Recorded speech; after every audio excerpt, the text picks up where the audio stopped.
안녕하세요. 오늘 저희가 함께 좀 깊이 파고들 자료는 로저 펠로즈 경의 아주 기념비적인 저서죠.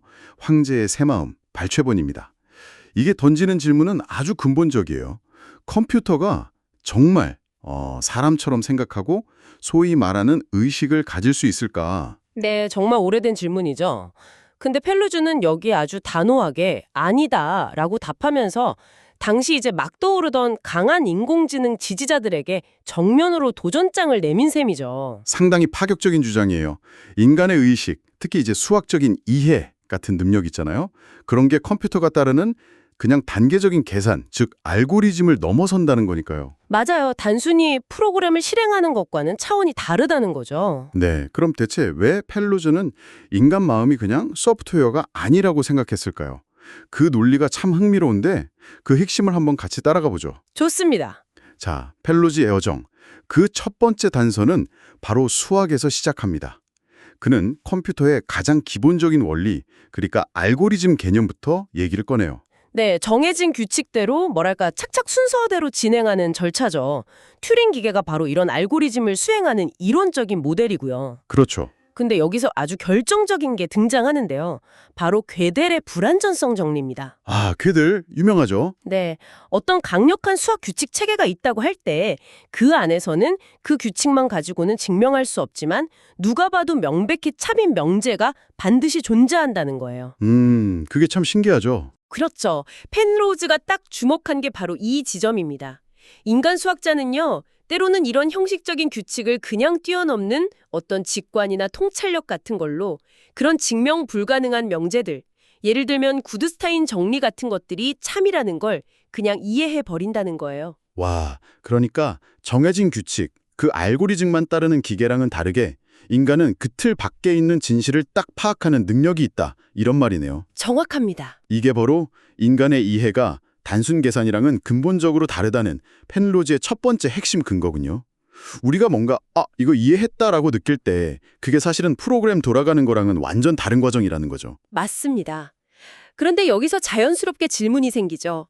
그럼 이런 계산 불가능한 비계산적인 특성이 우리 뇌, 그러니까 이 물리적인 세계 어디에서 나타날 수 있는 걸까? 네, 그게 궁금하죠. 그래서 펜로우즈는 이 답을 찾으려고 현대 물리학의 가장 기묘하고 이해하기 어려운 영역, 바로 양자역학으로 눈을 돌립니다. 양자역학이요? 네, 양자 세계에서는 입자가 측정되기 전까지는 여러 상태가 확률적으로 뭐랄까 중첩되어 존재할 수 있거든요. 예를 들면 입자가 동시에 여러 곳에 있거나 여러 상태를 동시에 갖는 거죠. 그렇죠. 그 자체도 참 이상한데 근데 더 이상한 건 우리가 일상세계를 볼 때는 그런 중첩 상태를 전혀 못 본다는 점이에요. 이게 바로 측정 문제 아닌가요? 네, 핵심적인 문제입니다. 양자 상태가 어떻게 진화하는지 보여주는 그 슈레딩거 방정식, 펜로즈는 이걸 유과정이라고 부르던데 이것만 가지고는 왜 우리가 딱 측정하는 순간 하나의 현실, 펜로즈 말로는 R과정이죠? 이것만 보게 되는지 설명이 안 된다는 거잖아요. 맞아요. 그 유명한 슈레딩거의 고양이 사고 실험이 이 문제를 아주 극명하게 보여주죠. 왜 우리는 반은 살아있고 반은 죽은 상태의 고양이를 관찰할 수 없는 걸까요? 정말 미스터리죠. 바로 이 지점. 그러니까 양자 세계의 그 부드러운 확률적 진화 U와 우리가 경험하는 현실 세계의 이 명확한 결정 R 사이에 어떤 단절 혹은 미스테리. 여기가 바로 펜로즈가 의식의 비밀이 숨어 있다고 본 것입니다.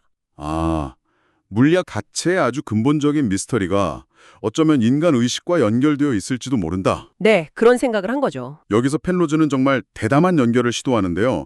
의식은 뇌라는 물리적 과정에서 생겨나는 건 맞는데 그 과정 자체가 현재 컴퓨터로는 흉내낼 수 없는 비계산적인 과정이고 이게 바로 이 양자역학의 U와 R 사이의 미스터리. 그러니까 상태가 결정되는 그 과정과 깊이 연관되어 있다. 이런 가설을 제시하는 거죠. 네, 아주 대담한 가설이죠.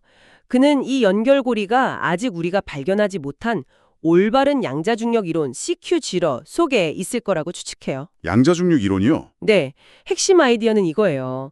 양자 상태가 붕괴해서 우리가 보는 현실이 딱 결정되는 것, 그 R 과정이 어떤 관찰자 때문이 아니라 어쩌면 중력 같은 우주의 객관적인 물리법칙 자체 때문에 일어나는 걸 수 있다는 거죠. 아, 객관적인 과정이다. 그렇죠. 예를 들면 어떤 질량 분포의 차이가 특정 기준, 1그래비톤 기준 같은 개념을 제시하는데 그 기준을 넘어서면 중력이 스스로 양자중첩 상태를 붕괴시킨다는 식이에요.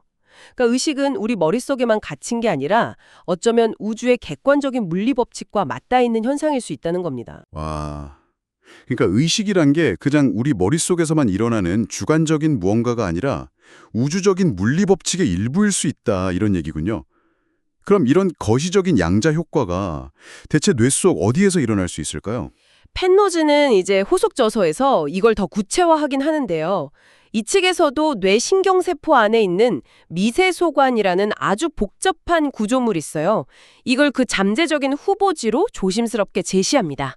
미세소관이요? 네, 이 구조가 뭔가 특별한 방식으로 양자 효과를 오랫동안 유지하고 또 활용할 수 있을 거라는 그런 추측이죠. 결국 이것은 의식이라는 현상을 어떻게든 이 물리 법칙의 테두리 안으로 끌어들이는 시도라고 볼 수 있습니다.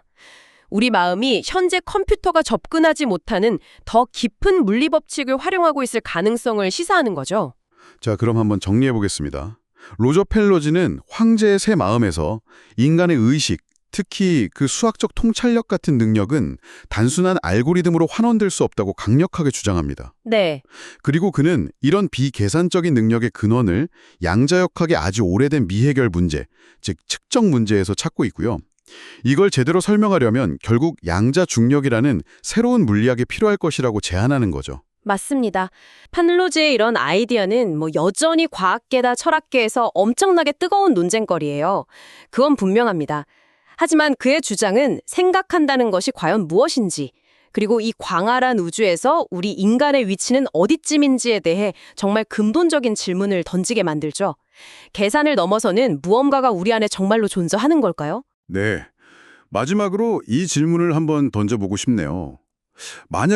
정말 만약에 의식이 계산이 아니라면 이것은 우리의 잠재력 그리고 우리가 속한 이 물리적 우주와의 관계에 대해서 과연 무엇을 말해주는 걸까요? 어쩌면 물리학과 수학의 가장 깊은 경계를 탐험하는 것이야말로 역설적으로 우리 자신을 이해하는 가장 빠른 길일지도 모릅니다. 당신의 생각은 어떠신가요?